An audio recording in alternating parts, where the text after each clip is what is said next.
Considering his performances for Chelsea during the opening months of the current season, it's easy to see why Pep Guardiola wanted to bring Jorginho to Manchester City in the summer.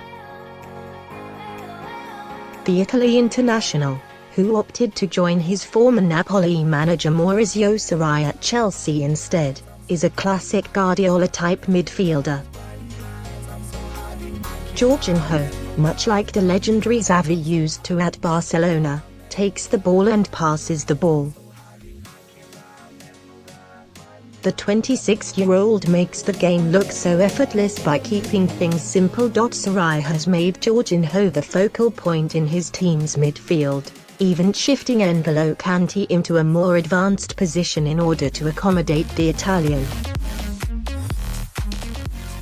This, however, resulted in Chelsea suffering their first league defeat of the season against Tottenham at Wembley on Saturday. Jorginho endured his most difficult 90 minutes since joining the Blues in the summer against Maurizio Pochettino's side, leading pundits and fans alike wondering why Kante isn't being deployed in his favourite holding midfield role instead. However, in many matches this season, deploying Jorginho deep and Kante further forward has worked perfectly well for Chelsea.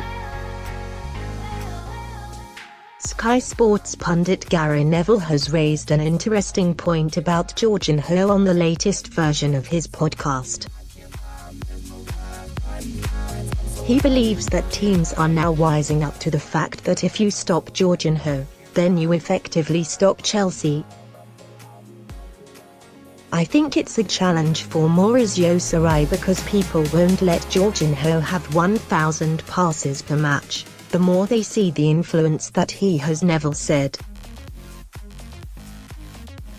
They will get players around him. Once you disrupt the rhythm of a team that relies upon rhythm, you've broken them, you've stopped them at source.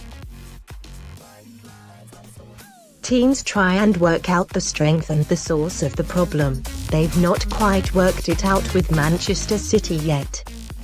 But with every other team, other clubs will work out where the source of the issue is.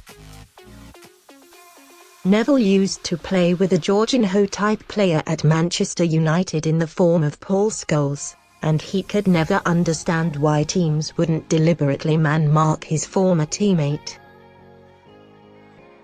At United, I could never believe that teams wouldn't put a man marker more on Paul Scholes.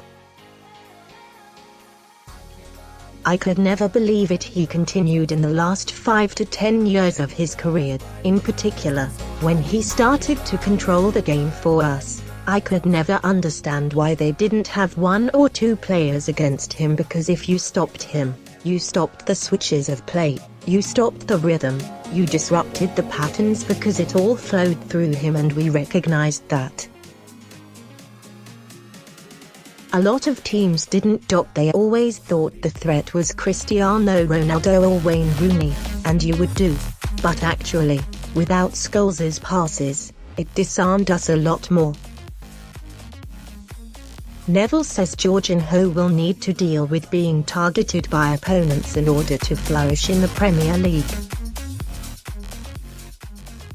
Jorginho will come under pressure for Chelsea and will get stamped on because he's such a good player who's setting the pattern of the game for Chelsea, he added.